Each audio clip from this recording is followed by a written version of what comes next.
Sarah had lived on Veganine Station long enough to understand that aliens were strange, endearing, brilliant, sometimes chaotic, but strange. And yet, in all her years serving as a human cultural advisor, nothing had prepared her for the night she accidentally overheard her alien husband. Jack, through the baby monitor. Jack wasn't born Jack, of course. His true name was a complicated braid of clicks and harmonics that translated to something like one who shields the nest from the void. But when he married Sarah, he insisted on choosing a human name, simple, soft, something fit for the man who gets to love you. He told her with his glowing crest warm with affection. Their daughter was only 3 weeks old. A tiny hybrid baby with gentle night blue skin, a patch of fine silver hair, and her father's small bioluminescent freckles sprinkled across her cheeks like stardust. They had named her Lumi. Lumi rarely cried. Jack said she carried the calmness of his species, the Varine, who believed infants were born with memories of starlight and silence. But tonight, Sarah was exhausted. She had fallen asleep on the sofa, still wearing her uniform jacket. Her hair half falling out of its tie. She didn't plan to wake, but the baby monitor crackled. A soft hum, a deep exhale, and then Jack's voice, except not the calm, collected, diplomatic voice the entire station admired. This one was low, raw, trembling with something she had never heard before. Fear. Lumi, little star. I know you cannot understand my words yet, he whispered. Sarah froze. She sat up straight, eyes locked on the baby monitor's glowing screen. But I must speak, Jack continued, because I forgot who I was, until you reminded me. Sarah's heart pounded. What is he talking about? Through the monitor, she could hear him shifting. She could picture him leaning over Lumi's crib, his long midnight blue tail curled protectively around it. I have been lying to your mother, he murmured. And I have been lying to myself. Sarah's breath stopped. Lying. About what? The monitor crackled again, this time with a sound she had almost never heard from him. Choked sob. I was not supposed to survive the war, Jack whispered. My people, we were not supposed to return. Sarah's blood ran cold. Jack never talked about the Varine War.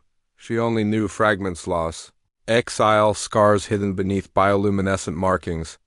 But he had always reassured her. It is in the past. You saved me, little star, he continued. Without even knowing. You and your mother? Sarah stood up instinctively, her legs trembling as she took a step toward the hallway, but she didn't move further. The truth, whatever it was still spilling out, and she needed to hear it all. I joined the human restoration fleet because I hoped it would give my life meaning, Jack said. And then I met Sarah. Sarah pressed a hand over her mouth. He had never said exactly why he approached her that day, why he chose her out of all the diplomats on Veganine. She thought I was calm. Mysterious, Jack said softly, voice broken with half laugh, half sob. But I was simply lost. The monitor shifted again. She heard him hum the soft lullaby of his people, a sound like wind chimes made of light. I did not tell her the truth, he whispered. That the crest on my back? A pause.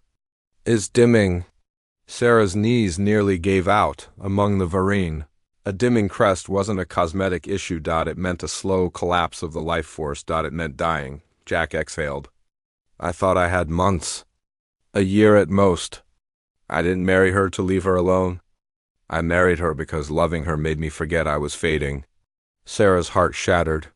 But then you were born, Lumi, he whispered. And everything changed. When I held you, my crest brightened. Doctors call it an anomaly. A soft laugh full of disbelief. I call it hope.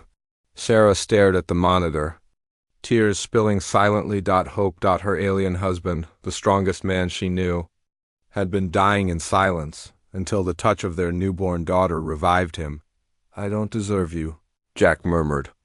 And I don't deserve Sarah. She believes I am perfect.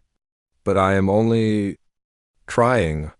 Lumi cooed softly in the background. Jack's voice dropped to a trembling whisper. I will tell her tomorrow, he promised. No more secrets.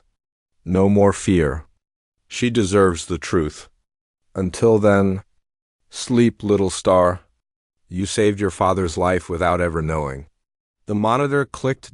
Silence. Sarah stood there, shaking, tears streaming down her face, shock folding into love, grief, admiration, and something fierce and burning in her chest.